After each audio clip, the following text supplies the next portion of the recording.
but we used to do instant messenger, and we almost had like a full relationship for months and months and months and months. Then when she finally came down, when we finally met, we just didn't get on. We just weren't compatible in person. So I could have found that out months previous. But instead, having a relationship with somebody on the phone or online is not actually having a relationship with somebody. That's having a relationship with a computer. Of course, of course. Yeah, I totally agree. It's a good idea to meet up quite soon, but it's also a nice way to get to know somebody as well and to have a chat to them. So when let me just chime in quickly. Yeah. The thing is, when you get to know people online, one really bad thing is there was a study done by Professor Richard Wiseman, and it's when people meet online, there is no direct feedback loop.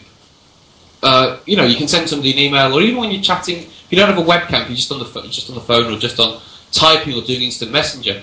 Because there's no feedback loop, men tend to make things very sexual very early on, which tends to scare women off, because there's no feedback loop. And also, when you are actually online talking to people, you get rid of all your small chat. So when you meet somebody, you might know some of their deepest secrets, but you can't say hello to them because all your small chat's gone. So it's actually very hard to meet people in person if you've met them on time. You build up this big thing of who they're going to be, you make it into a big thing. And so when you do meet, it does tend to be quite difficult. Yeah.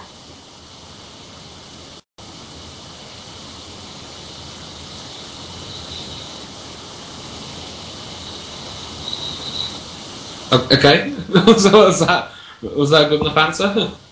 That's a very good answer, definitely. I just answered the question and then.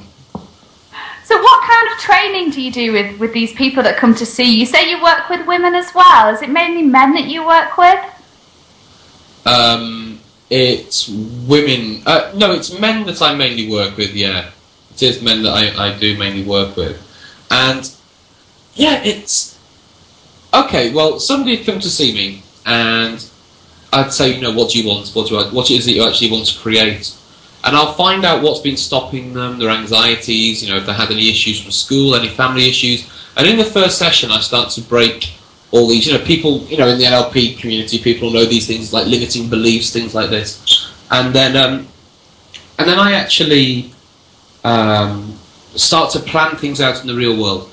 Again, somebody can't come for me just for confidence. I want to find out if they have confidence, what would they then be doing that they're not doing now? And we start to make a series of small changes. And I will say, oh, I want a better social life. And I'll say, describe that social life in detail to me. So we can then start to plan it. And it's not, it is harder for men than women. I agree it's harder for men than women. Because with a woman, regardless of how attractive a woman is, she can go out and get a man, within minutes. If she's just saying, would you like to come and be with me? With a guy, it doesn't work like that. It really doesn't. And so I think it is much harder. I think it's much harder for men to meet women, and I think it's much harder for women to keep a man. So what would you say then? So for all the people that are listening out there today, that are watching as well, so maybe they need to feel confident themselves and looking to find their perfect partner, what would you say to them? What advice and tips would you give them? How to go about finding someone special? As everyone wants someone special in their life. What advice would you give? My advice was to start working on yourself first. So to actually start working on yourself first and to find out what that relationship would actually give you that you don't have now. Yeah. We all have different sort of needs and wants, I suppose. And what that would actually give you that you're not getting now. And if there are alternative ways to actually achieving that.